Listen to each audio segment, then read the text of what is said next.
ఇదిగో కాఫీ తాగు. నాకేం వద్దు మేడం. ఉదయం నుంచి నువ్వేమీ తినలేదు అని నాకు బాగా తెలుసు. ముందు నువ్వే కాఫీ తాగు. నాకు ఆకలి పోయింది మేడం. ఆకలి మాత్రమే కాదు, నీ కాన్ఫిడెన్స్ కూడా నీ నుండి పోయింది. రవి మాటలన్నీ నేను వింటూనే ఉన్నాను. ఇవే మాటలు నేను కూడా పడ్డాను. నీకెందుకు ఈ పనులన్నీ? నువ్వు ఇంట్లోనే ఉండొచ్చు కదా. బిజినెస్ గురించి నీకేం తెలుసు? నువ్వు ఎంగిలి పాత్రలు తోమడానికే పనికొస్తావు అని నేను ప్రతిరోజు 100 సార్లు వింటుండేదాన్ని. నేను ప్రతి అడుగు తీసి పెట్టేటప్పుడు నన్ను వీక్ చేయడం కోసమే నన్ను చూసి ఇటువంటి మాటల్ని యూజ్ చేసేవాళ్ళు. బట్ ఒక్క రోజు కూడా నేను నీలాగా డీలా పడిపోలేదు.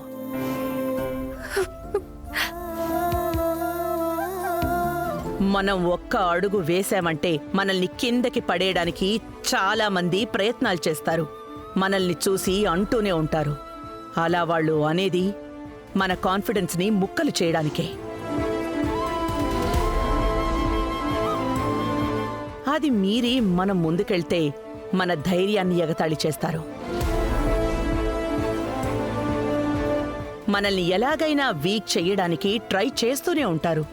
మనం అవన్నీ దాటి వెళ్ళాలి. వాళ్ల నోటి నుంచొచ్చే మాటల్ని మనం చెవులప్పగించి విని అప్సెట్ అయితే ఆ తర్వాత మనం ఎప్పటికీ పైకి లేవలేం. తర్వాత వాళ్ళు చెప్పినవే నిజం అవుతాయి.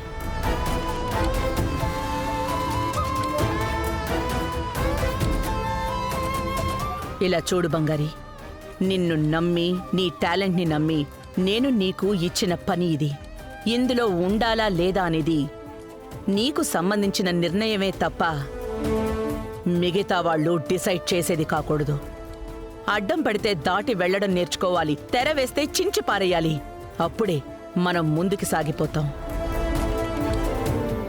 రవి లాంటి ఎందరో మగాళ్ళు నీ దగ్గరకొచ్చి నువ్వు ఎవరు, నువ్వు ఏం చేస్తావు, ఏంటి అని ఎప్పుడూ కూడా నీ లైఫ్లో అన్ని వివరాలు అడిగి నిన్ను డిక్టేట్ చేయడానికే ప్రయత్నం చేస్తారు.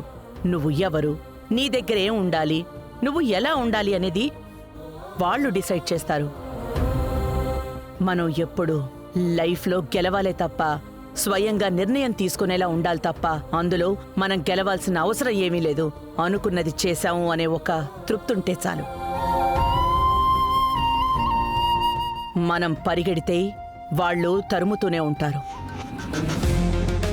మనం భయపడకుండా తిరగబడి నిలబడితే చాలు, వాళ్లే పారిపోతారు. పెరగెత్తుతావా లేక నిలబడి తరిమేస్తావా? అది నీ ఇష్టం. నేను నిలబడి తరిమేస్తాను.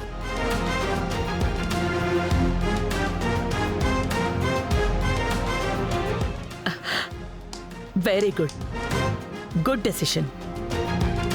కాఫీ తాగు ముందు.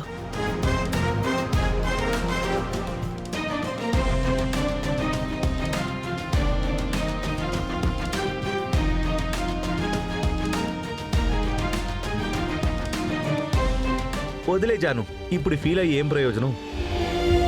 నేను మొదటి నుంచి చెప్తూనే ఉన్నాను, తను ఆ ఇడ్లీ కొట్టులో డబ్బులు లెక్క పెట్టడానికి కరెక్ట్. దానికి పోయి ఇంత పెద్ద బాధ్యత అప్పగిస్తే ఎలా చేస్తుందని. సరే, నువ్వంటే ఇచ్చావు, తనకైనా బుద్ధి ఉండక్కర్లేదా? ఇదేమన్నా ఐస్ క్రీమా ఎవరు కొనిచ్చినా జాలీగా తీసుకొని తినడానికి? ఇది మా జాను కట్టిన పెద్ద సామ్రాజ్యం. ఇందులో కాలు పెట్టాలంటేనే ఒక అర్హత ఉండాలి కదా.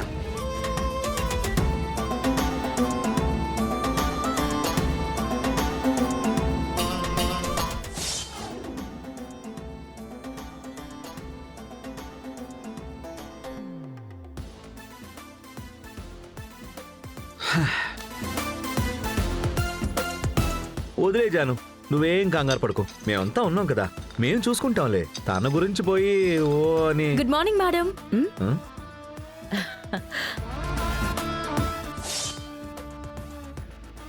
గుడ్ మార్నింగ్ బంగారి.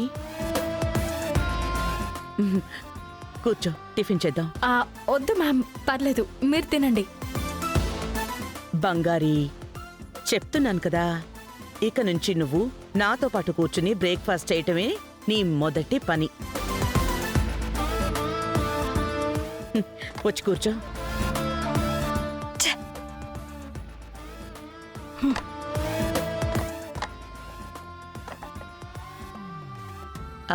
బంగారి, నువ్వు కూర్చో, తిను.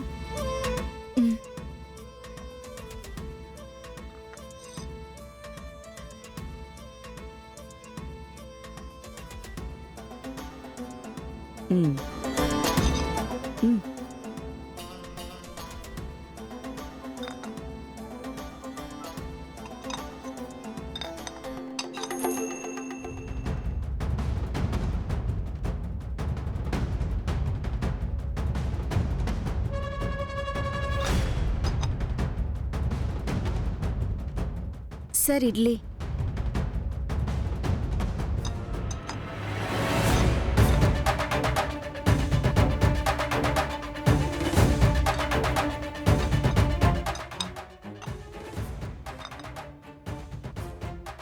బంగారి, తిను.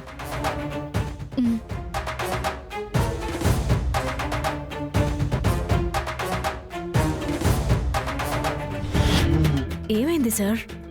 నేను రాను అనుకుని జాలీగా ఉండొచ్చు అనుకున్నారా? నా లెక్క మిస్ అయింది. సిగ్గు, శరం, పౌరుషం ఉన్న ఎవరైనా వచ్చేవారు కాదు. నీకవే లేవు కదా.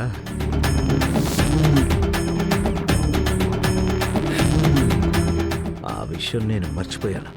మీరు నన్ను భయపెట్టేంత పెద్దవాళ్ళేమీ కాదు. మిమ్మల్ని చూసి పారిపోవడానికి నేనేమీ చిన్న పిల్లని కాదు.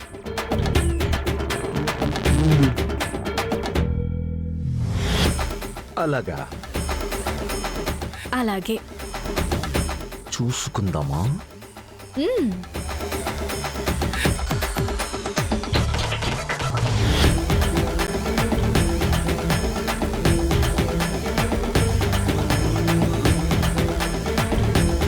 ప్రోగ్రామ్ గురించి అందరికీ అప్డేట్ చేయి. Okay madam. అంతా ప్రాపర్ గా ఉండేలా చూసుకో. Definitely madam. వచ్చారు మేడం. యా జాను, పిలిచావంట కదా. నా బిజినెస్ వారసుడిగా నేను నిన్ను అనౌన్స్ చేయబోతున్నాను.